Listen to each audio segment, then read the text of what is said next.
I think the relationship with my character Koba and Andy's character Caesar is always one of father and son, if not older brother and younger brother. It's Caesar's very much in control. He's in command without any kind of force. It's very much a powerful situation. He's a nominated leader. And I think Koba sits very happily, although he's still an uncomfortable person. You know, remember that Koba, at the point we first met him, had already been a clinical ape for 18, 19 years. And there's a lot of damage done with Koba. Koba hates humans.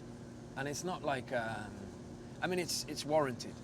He's been abused. He doesn't know the outside world. He doesn't feel like an ape. You know, we discussed that at the beginning he couldn't really quadruped, which is walking on all fours. And that's something you learn in groupings of apes. It's not an innate thing necessarily. And I think Koba and Caesar, and over these 15 years, have really bonded in finding out what it is to be an ape. So I think he holds that very true and very dear to himself, what it is to be an ape. And humans disrupt that. Just great energy as a human being. Just that's who Terry Notary is, as far as I know him.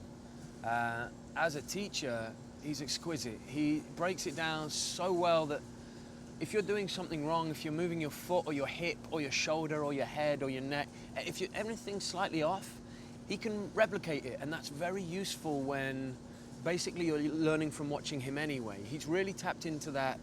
The way we watch movement is like a baby does, that we mimic.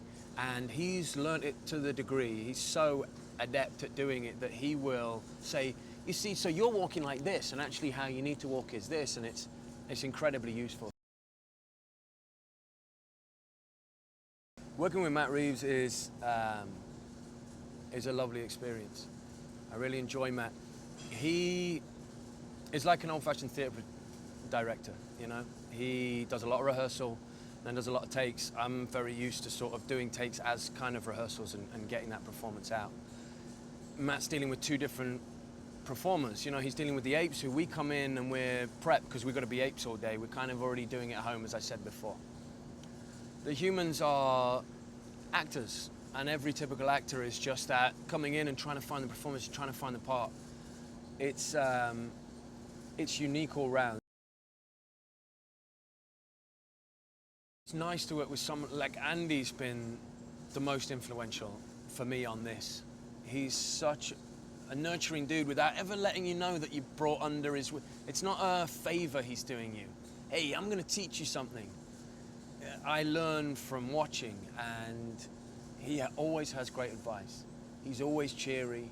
I don't think you'll find anyone who's had a bad word from him, but he's very disciplined, and he doesn't like really to waste time because he sees no purpose in it.